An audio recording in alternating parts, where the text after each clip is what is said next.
예, 오늘 말씀의 제목 사랑의 창조자 하나님입니다. 이 제목은 하나님이 하나님을 이거 어떻게 쓴 거야? 하나님이 사랑을 만드셨다. 하나님이 사랑을 만드신 분이시다. 이런 개념으로 얘기하는 게 아니고요. 사랑을 담아서 사랑의 형식으로서 하나님이 이 세상을 창조하셨다라는 이야기라고 할 수 있습니다. 사랑을 담아 사랑의 마음으로 사랑의 형식으로 이 세상을 창조하셨다라는 거예요. 이것에 대한 해설은 점차 이루어질 겁니다.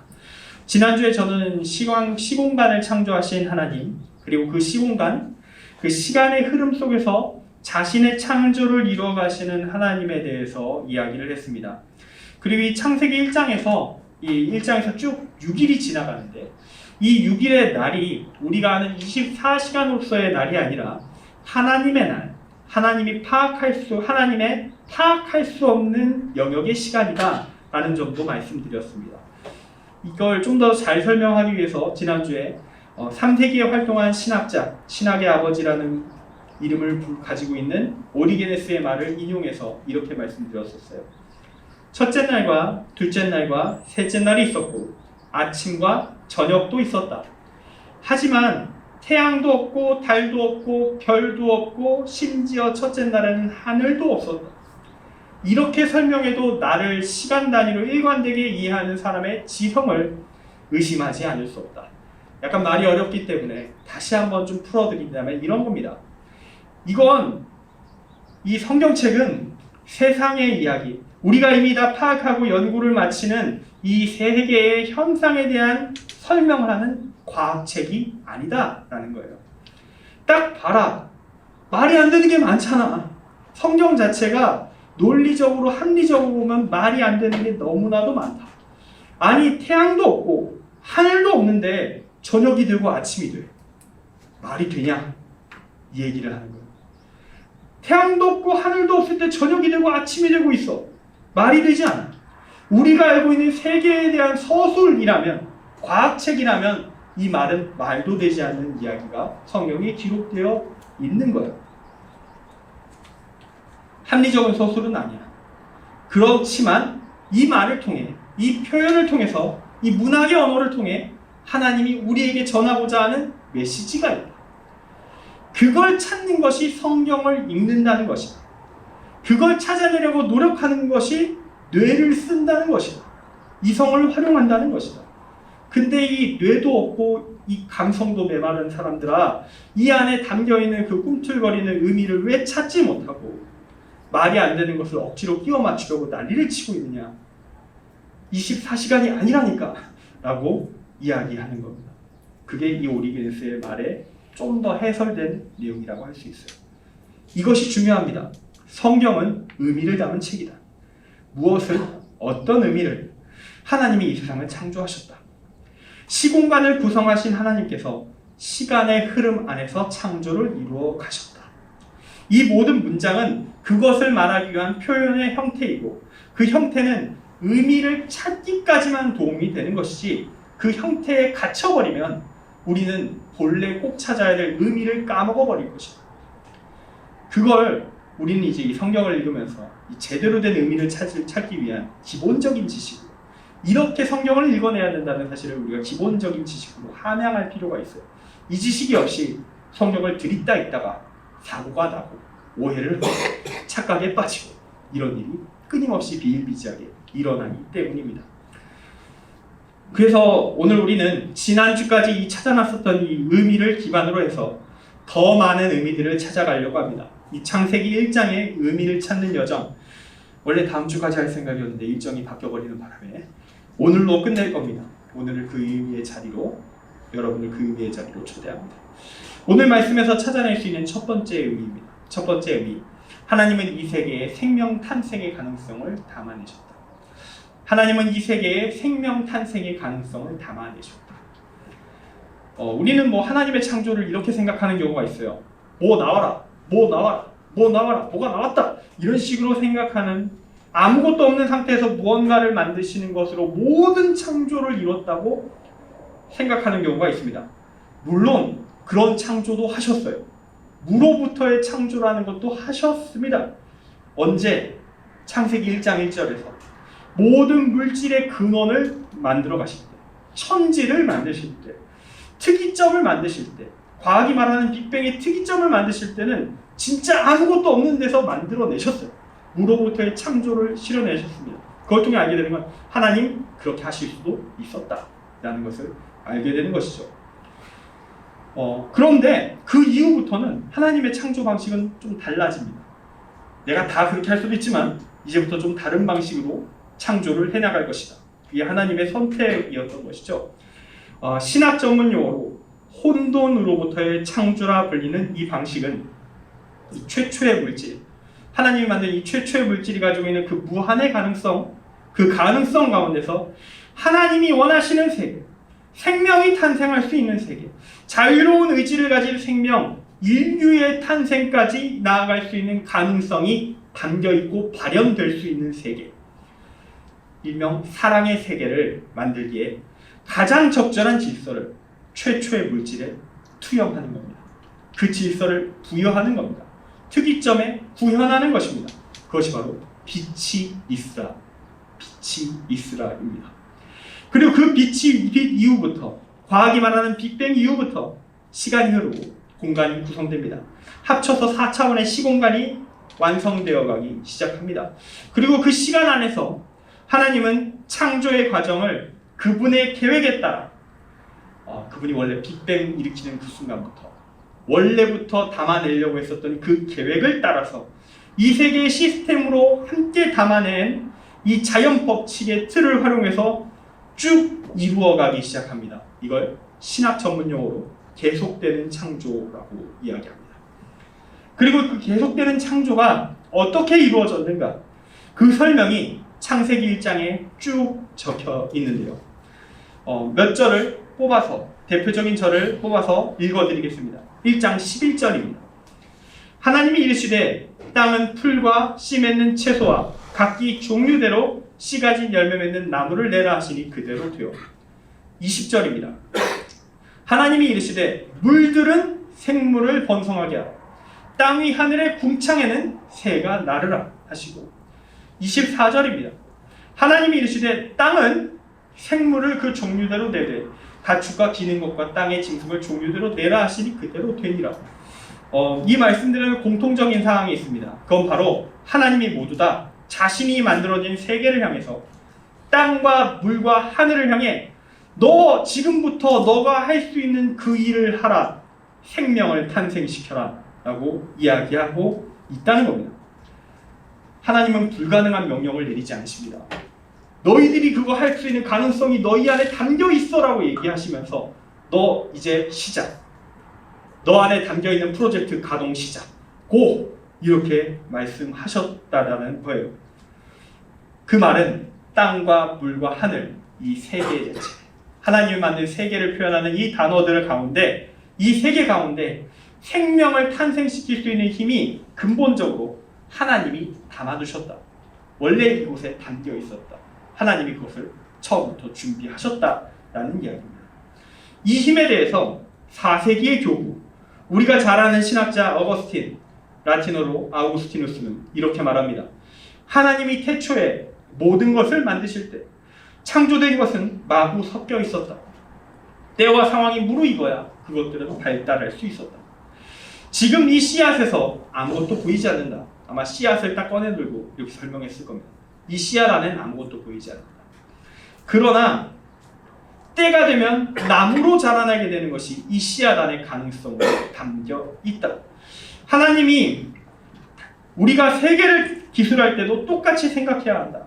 하나님이 단번에 모든 것을 만드셨을 때 세계 안에서 모든 것이 만들어졌고, 세계 안에 모든 만들어질 수 있는 가능성이 이미 세계 안에 담겨 있었고, 4세기 신학자가 하는 말이에요. 철학 용어가 좀 섞여 있는 것 같지만 4세기 사람 말 정도는 이해를 해야 될 거 아니에요. 지금 그 세계 안에서 모든 것이 만들어졌고, 세계와 더불어 날이 만들어졌다. 하나님이 한 번에 모든 것을 만드셨을 때 하늘의 태양, 달, 별과 함께 물과 땅이 생산할 수 있는 것들까지 만드셨다. 어떻게? 그 안에 잠재된 형태로. 숨겨놓으셨다. 언젠가 발현되도록 담아놓으셨다. 그리고 이런 것들은 때가 되면 생겨난다. 라고 이야기하였습니다. 이게 4세기 신학자 어거스틴 아우구스티누스의 말입니다. 다시 말해 이런 겁니다. 하나님은 특이점을 무로부터 창조하시고 그것에 질서를 부여하심으로써 무한 중에 하나의 가능성을 선택하셔서 빅뱅을 일으키시고 시공간을 구성해 나아가시면서 그 구성해 나가는 그 순간부터 생명 탄생의 기획과 이 세상의 모든 자연 법칙에 대한 시스템에 대한 기획이 이미 담겨 있었고 풀어지기 시작했을 뿐이다. 그때 이미 모든 건 준비되어 있었다. 라고 이야기하는 겁니다. 각 시간에 맞춰, 시기에 맞춰 발현되게 될 뿐이다. 여러분은 지금 제가 설명한 이 이야기를 과학의 방식으로, 과학의 용어로 여러 차례 이미 들은 바가 있을 것입니다. 그것이 바로 진화라는 것이죠. 예, 성경은 진화를 이야기합니다. 정확히는요, 이 사람들이 과학을 통해 연구한 결과 화석을 연구하고 생물학, 분자생물학, 유전자 등을 연구하면서 이 하나의 법칙으로서 파악해 나가고 있는 그 진화의 법칙이라는 것도 하나님이 창조하셨다라고 성경은 말하고 있는 것입니다. 그 자체가 하나님의 창조와 대적할 수 있는 수준의 개념이 아니라는 거예요. 고작해야 하위 개념에 속한다. 그 안에 소속된 일부에 불과하다. 하나님의 기획의 일부에 불과하다는 것이 성경이 말하는 진화에 대한 이해인 것입니다. 여기서 우리가 갖고 있는 뿌리 깊은 오해를 하나 제거할 필요가 있습니다. 아까 말했듯이 우리는 이 창조와 진화를 자꾸 경쟁하는 개념처럼 생각을 합니다. 아니에요. 아까 말했듯이 경쟁할 만한 급이 안 맞습니다. 기독교의 창조는 진화라는 걸 편안하게 수용해버려요. 하나님의 계획 안에서. 하나님의 창조의 하위 개념, 분과 중 하나에 불과한 하나님의 기획의 일부로서 받아들입니다. 그리고 이런 제가 지금 설명드린 이 사고는 제가 만든 것도 아니고 심지어 현대 신학의 결과물도 아닙니다. 고대로부터 어거스틴과 같은 로마 제국 시대의 그리스도인들, 초대교회의 성도들이 흔들림 없이 원래 갖고 있었던 신앙의 상식이었습니다. 그 시대의 상식, 그리스도인들의 상식. 근데 우리가 역사 속에서 다 까먹어버렸고 일반 그리스도인들의 신앙 세계에서 다 삭제되어버린 무언가, 숨겨져 있던 무언가라는 것이죠. 물론 우리는 진화를 거부합니다. 어떤 진화를 거부합니다. 정확히는 우리가 거부하는 진화의 개념도 존재해요. 기독교에서 인정하는 진화랑요, 지금 창조랑 부딪히는 걸로 알려져 있는 그 진화는요 좀 다릅니다. 무신론자들이 말하는 진화는 좀 달라요. 기독교에서 말하는 진화는 적어도 최소한의 차원으로 접근하더라도 한 가지는 전제합니다. 진화의 법칙을 만드신 하나님을 전제합니다. 그거 하나님이 만드셨다라는 걸 전제하고 시작해요. 하나님이 어디까지 개입하셨느냐? 아니, 모르겠어. 그것까지는 얘기하기 시작하면 복잡해. 견해가 갈라져. 근데 그래도 이건 인정할 수 있어야 돼. 하나님이 만드셨다. 그 법칙을. 그것을 말하는 것이 기독교 안에서 이해되는 진화의 내용이에요. 그런데 지금 창조 진화 논쟁이 현실적으로 존재하게 되는 이유는 뭐냐면요. 무신론자들의 진화에는 당연히 하나님의 존재가 배제되어 있기 때문입니다. 그들은 진화만으로 이 세계의 생명의 탄생부터 과정 전체를 진화만으로 마무리 지어버리려고 해요. 하나님 없이 물질 자체만이 해내는 무언가로 다 풀어 헤치려고 합니다. 하나님과 같은 절대자의 개입 없이 오직 물질만의 영향으로 세계가 구현되었다고 말하고 싶어 합니다. 그들이 현 시대에 알려져 있는 대표적인 진화론자들이에요. 그러니까 기독교랑 싸울 수밖에요. 충돌이 발생하게 되는 겁니다. 그리고 여기서 기독교 내부에서는 좀 문제가 발생합니다. 기독교 내부에서는 지금 말해드린 것처럼 진화를 인정할 수 있는 성경적인 근거와 고대의 신학으로부터 현대의 과학 신학으로까지 전승되어 내려오는 하나님 안에서의 진화 개념이 존재해요. 근데 지금 기독교를 적대하는 사람들이 무신론 세력이 진화라는 도구를 활용해서 쓰고 덤벼들고 있습니다.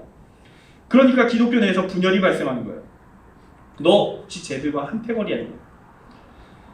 이런 식의 공격을 당하는 겁니다. 상대편 진영이 쓰는 거랑 용어 비슷하게 쓰는 것만으로 너희 혹시 쟤네들 같은 패거리? 너 혹시 무신론자? 이런 식으로 공격을 당해버리니까 내부에서의 분열이 발생하게 되는 것이죠. 속 의미는 완전히 다른데 오해가 발생합니다.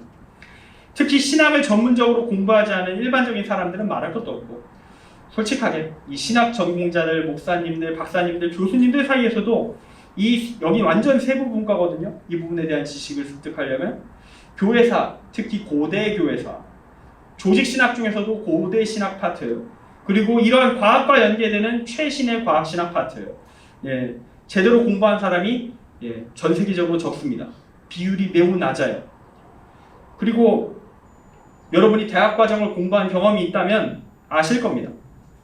전공 학부 과정 마치고 석사 과정까지 마쳐도요, 그 학문의 모든 영역 제대로 공부할 수 없습니다. 그리고 학교에서 공부하는 친구들, 여러분의 동기들, 같이 있었던 친구들, 학문을 익히셨나요? 모두가 학교 수업 딱 시작하면 주교재 다 읽고 시작하셨습니까? 매 학기 시작과 동시에 강의 계획서를 확인하고 주교재를 마스터한 다음에 모든 수업을 들으셨습니까? 복습까지는 아니더라도 예습은 끝난 상태로 수업을 들으면 참 재밌는 일을 할 수 있습니다. 교수님과 맞짱을 뛸 수 있어요. 제가 책을 읽어보니 내용이 그렇지 않던데요. 그래서 교수님과 대화하고 학자들과 그 앞에서 발표하는 사람들을, 이런 발제하는 사람들이 매우 욕을 할 수 있겠지만 그 사람들과 맞짱을 뜨면서 잘못하면 왕따가 될 수도 있는 즐거운 시간을 보낼 수도 있습니다. 어쨌든 제대로 그 정도로 독하게 공부한 사람이 몇이나 되냐라는 거예요. 대다수는 적당히 학점 이수하고 쭉쭉쭉쭉 과정을 밟아나갈 뿐이라는 걸 우리는 알고 있습니다. 신학 공부한 사람도 별반 다르진 않아요. 평신도보다는 낫습니다. 공부를 했잖아. 어쨌든 전공을 공부했으니 여러분의 전문 분야에서 제가 대화를 시작하면 제가 무조건 지겠죠. 여러분이 아무리 대충 공부했어도 제가 질 겁니다. 저는 문외한이니까요. 마찬가지 상황이 발생하는 겁니다.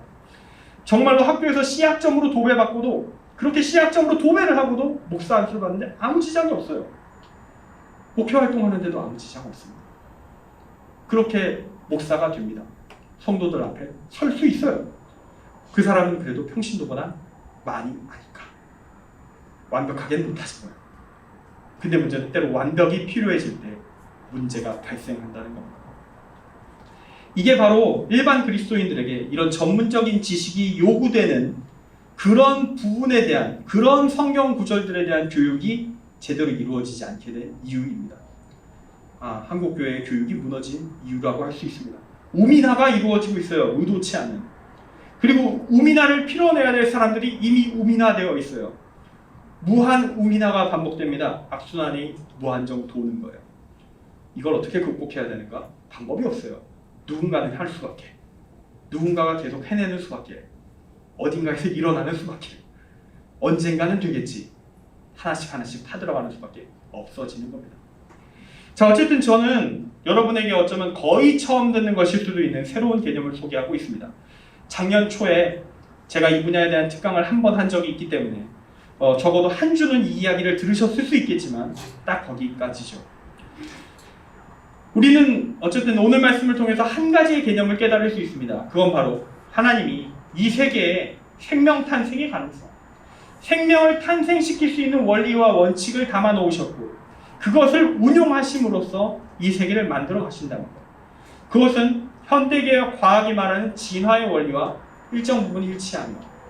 우리는 하나님의 존재와 활동, 하나님의 진화의 법칙에 대한 하나님의 저작권을 인정한다. 그거 하나님이 만드셨다라는 걸 인정한다는 차원에서 그러한 전제하에서 진화를 편안하게 받아들일 수 있다라는 겁니다. 물론 우리는 그 진화에 대한 하나님의 저작권을 거부하는 무신론자들을 하나님의 이름으로 거부할 것입니다. 그거는 어쩔 수 없으니까. 시간이 많지 않습니다. 원래대로는 사실 제가 다음 주에 기회가 있었다면 여기서 설교가 끝납니다. 정리만 하고 끝날 텐데 다음 주까지 설교를 할 수 없기 때문에 지금부터 바로 나머지 의미를 풀어가도록 하겠습니다. 할 수 있는 데까지. 오늘 말씀에서 찾아내는 두 번째 의미입니다. 그건 바로 창세기는 다신교를 반박하기 위한 목적에서 작성되었다. 창세기의 목적을 알아야 된다는 겁니다. 창세기는 다신교를 반박하기 위한 목적에서 작성되었다. 오늘 우리가 읽은 이 창세기 1장을 보면 뭔가 좀 안 맞는다고 느끼는 부분들이 곳곳에 조금 있습니다. 아무리 문학적인 설명이고 뭐고 해도 조금씩 뭔가 마음에 불편함이 생기는 요소들이 있어요. 예를 들어 생명이 창조되어가는 순서가 뭔가 우리가 알고 있는 현대과학의 연구 결과랑은 좀 깔끔하게 맞진 않는 것 같습니다. 대략 맞는데 다 맞진 않다라는 걸 좀 느끼게 된다는 거죠. 물론 지난주에도 말씀드렸다시피 창세기 자체가 고대의 문학의 형식으로 작성되었고 그 문학의 특성을 통해 모든 시대의 과학의 최종 연구 결과물과 호환될 수 있는 장점을 담고 있는 것이기 때문에 제가 그때 이랬죠. 만약 창세기가 22세기 버전, 23세기 버전, 24세기 버전으로 작성되면요. 고대 사람들은 이해 못하고 당연히 지금 우리의 현대 최고의 과학자들도 이해를 못할 거라고. 그래서 다 불쏘시개로 터질 거라는 얘기를 했었죠. 그래서 이렇게 작성되었다고 말씀드렸습니다. 이런 문학이라는 특성을 고려하게 되면요. 이런 오차, 미묘한 오차 정도는 고대의 인식을 좀 반영해 주었구나 하면서 우리는 편안하게 읽고 넘길 수 있습니다. 물론 이렇게 이해하려면 창세기가 어떤 책이지? 라는 기본 지식이 선행돼야 되겠죠. 그걸 가져야만 다음 단계로 넘어갈 수 있고요. 그러니까 이게 고대인의 일반 상식은 우리에게 전문 지식이다. 이게 좀 어려운 문제입니다. 성경을 읽을 때. 그리고 이 순서 구성이 짜여진 데는 나름대로 이유가 있어요. 그 이유가 무엇이냐? 후반부로 갈수록 딱 맞춰간다고 말할 수 없는데 전반부는 뭐랑 맞냐면요. 기본적으로 당시 다신교가 갖고 있는 일반적인 신격의 레벨 그 순서를 따라갑니다. 왜 하늘부터 시작할까요? 왜 그 다음은 땅입니까? 왜 태양과 달이 나옵니까? 태양과 달과 별이 나옵니까? 이유가 있다라는 거예요. 이 모든 것들을 창세기는 뭐라고 이야기하는 거냐면요. 고대의 신들이라 불리는 것들. 너희는 천공의 신을 섬겼고 번개의 신을 섬겼으며 각종 대기와 산맥과 땅과 물과 강과 태양과 별과 각종 신들을 최고 레벨의 신으로 모셔왔다. 근데 그게 신더냐? 아니야. 하나님의 창조물에 불과해. 이 얘기를 하는 것이 창세기의 목적이라는 겁니다. 그 모든 신들 신이 아니야. 너희는 신이라 부르겠지만 우린 아니다. 다 창조물이다라고 선언하겠다. 이 세계의 자연법칙, 자연물들 모두 신이 아니라 하나님의 기획이며 하나님의 작품이다. 이 창세기 1장 하나만으로요. 성경은요. 당시 고대를 지배하고 있었던 모든 다신교와 현대 물질 숭배자들, 유물론자들 전부에게 선전포고를 날리고 있는 겁니다. 니들이 생각하는 그거 집어치고 다 틀려먹었어. 하나님의 창조가 맞아. 그 모든 것 하나님이 만드신 거고 숭배받을 대상 아니야. 그걸 믿고 살지 마. 그걸 만드신 하나님을 믿어라. 이게 창세기 1장이 작성된 이유라는 겁니다. 우리는 이걸 알아야 된다는 거예요. 이 목적을 이해하지 못하면 창세기 1장은 읽어도 이해되지 않는 이상한 이야기. 옛날 한상소설인가? 옛날 어디 고대 전설이구나. 그렇게 읽고 넘어가 버리게 된다는 거예요. 목적을 이해해야 된다. 장르를 파악해야 된다. 국어시험 통과하려면 기본 전제적 그런 것들을 알아야 된다는 거예요. 그리고 끝으로 이제 말씀을 정리합니다. 오늘 말씀에서 찾아낼 수 있는 세 번째 의미자 결론은 하나님은 사랑의 세계로 이 세계를 창조하셨다라는 거예요. 하나님은 사랑의 세계로 이 세계를 창조하셨다. 성경은 하나님께서 창조를 하나씩 이루어 가실 때마다 보시기에 좋았다라는 말을 반복합니다. 보시기에 좋았더라. 그리고 이 세계를 하나님을 대행해서 올바르게 선하게 다스릴 대리자인 인류를 창조하신 후에는 보시기에 심히 좋았더라고 이야기하십니다. 시간 부족 때문에 상세 설명은 못 드리지만 고대 다신교에서 신들이 인류를 만들 때의 존재 가치는 뭐였냐면요. 신들의 식량을 수급하는 노예였습니다. 내 먹잇감을 챙겨라. 이렇게 노예로 부르려고 인간을 만들었다라는 거죠. 그런데 성경은 인간의 가치를 확 끌어올립니다. 노예가 아니다. 하나님의 사랑의 창조물이다. 모든 창조물 중에 극상품이다. 그 중에서 가장 위대한 존재이며 얼마나 위대한가. 자유로운 의지가 강하다 못해서 하나님과 소통이 가능하다. 하나님의 형상을 가진 존재다. 그렇게 성경은 이야기합니다. 하나님이 창조하시고 가장 기뻐하셨던 피조물 그것이 바로 인간이다. 이렇게 이야기합니다. 여기서 보여준 하나님의 형상의 의미 다양하게 얘기할 수 있지만 저는 단 한 가지가 제일 중요하다고 생각해요. 자유의지. 심지어 나중에는 하나님마저도 선택했었던 그 강력한 자유의지, 주체성, 하나님과 상관없이 독립적인 주체로 쓸 수 있는 완벽한 주체성, 스스로 있는 자를 닮은 거죠. 하나님의 본성 중 하나인 스스로 있는 자를 닮은 그 주체성, 그 주체성이 가장 중요하다고 생각을 합니다. 그 힘이 가장 강력한, 모든 피조물 중 가장 강력한 존재이기에 하나님은 인간을 창조하신 후에 보시기에 심히 좋았더라라고 하시거든요. 어떤 사람들이 이 보시기에 좋았더라를 보면서 하나님의 이 세상에 대한 표현에 의문을 제기합니다. 세상 별로 썩 좋지 않아요. 개판 5분 전인데 지금 곳곳에서 전쟁이 일어나고 있는데 사람이 죽어나가고 있는데 이게 뭔 좋은 세상이야. 이걸 뭔 보시기에 좋았더라야. 이렇게 말하는 사람들 있습니다. 인간의 죄악이 난무하고 죽음과 질병이 난무하는 이 땅이 뭐가 보기 좋냐라는 거예요. 그러나 이거는 하나님이 생각하시는 이 보시기에 좋았더라의 의미를 완벽하게 오해한 것입니다. 하나님의 존재의 본질에는 제가 저번에 얘기했던 스스로 있는 자, 근본적 유일자 제1원인으로서의 의미도 있지만 하나님은 사랑이시라. 이 사랑이라는 본질도 그 안에 포함되어 있습니다. 그리고 사랑에는 전제 조건이 있습니다. 상호 간의 의지가 온전하게 살아있어야 된다. 상대방을 세뇌하거나 상대방을 어떻게든 압박을 해가지고 의지를 조정하는 행위들을 가르쳐 우리는 각종 증후군이나 각종 범죄적인 행위로 우리는 규정하고 있죠. 이처럼 사랑은 강제되는 것이 아닌 조금이라도 들어가는 순간 사랑이 아니라 죄악이 됩니다. 그것은 종속이며 노예화지요. 물론 하나님은 전능자이시기 때문에 마음만 먹으면 인류 전체를 노예화하실 수 있습니다. 그분의 존재 본질, 그 힘 조금만 100% 아니 200% 필요 없이 아주 조금만 세게 펼치셔도 인간의 뇌는 타들어갈 겁니다. 인간의 의지는 강제 중속될 거예요. 하지만 하나님은 그렇게 안 하십니다. 인류를 다신교가 말하는 노예가 아니라 이 세상을 다스릴 주체자이자 나와 같은 독립적인 주체적 존재이기를 원하셔서 자신의 형상을 부여하시고 우리에게 이 땅을 하나님의 뜻대로 바르게 다스릴 것을 요청하셨습니다. 그것이 하나님의 뜻이었습니다. 그 사랑의 본질이 이루어진 세계를 가리켜 성경은 하나님은 이렇게 표현하고 계십니다. 보시기에 좋았더라. 참 심히 좋았더라.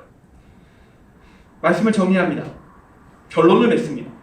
하나님은 우리에게 자유를 주셨습니다. 우리를 이 자유의 세계의 정점으로 세우셨습니다.